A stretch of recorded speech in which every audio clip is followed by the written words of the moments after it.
Баршаңызға сәлем достар. Бүгін грек жаңғағын жылдам аршу тәсілін көрсетемін.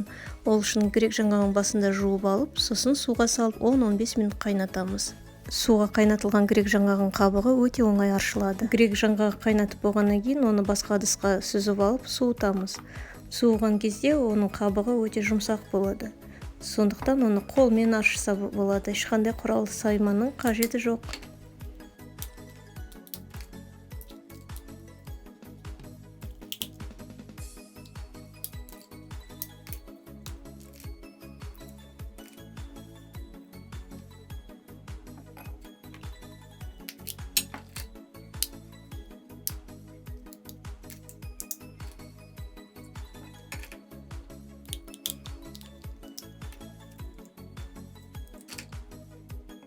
Ал енді достар, осы грек жаңғағын дәні қосылған 1001 түн атты пирог пісіруге кірісейік.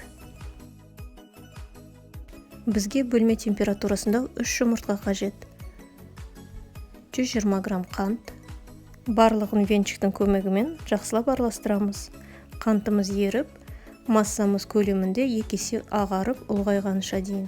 65 мг өсімдік майын қосамыз. 5 грамм қопсытқышымызды 150 грамм ұнымызға қосып араластырып аламыз. Сосын массамызға аз-аздан енгіземіз.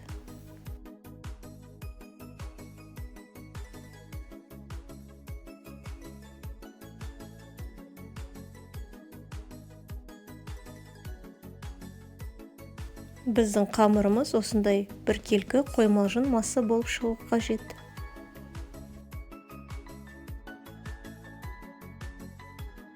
Енді 2 алмамыздың қабығын аршып, ортасында дәнін тазалап алып тастап, осы видеодағыдай жұқа қылып тураймыз.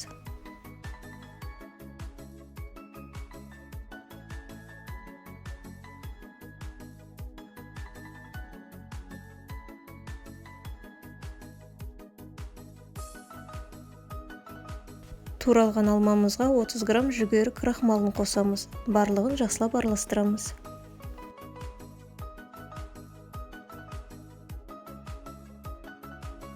50 грамм курагамызды осылай майдалап тураймыз. Бізге тағы да 50 грамм мейіз қажет болады.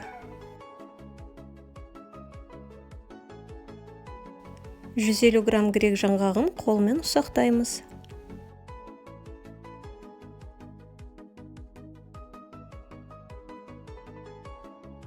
Енді пирогымызды жинауға кірісеміз. Менің қалпым диаметрі 24 см. Бірінші қамырды салып, осылай біркелкі етіп орналастырамыз. Енді алмамызды қойып шығамыз.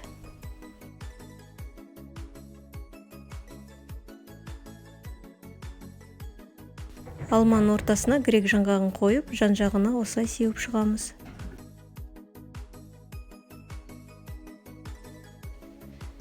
Мейізімізді саламыз. Кураганы саламыз. Пирогымызды духовкада 180 градуста 45-50 минут пісіреміз. Піскен пирогымыздың бетіне қант ұнтағын себеміз.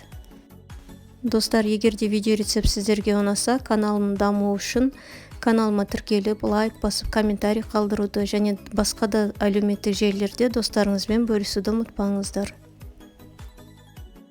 Менің осы каналымда көптеген торттардың, ыстық тағамдардың, салаттардың, пирогтардың видео рецепттері жүктелген.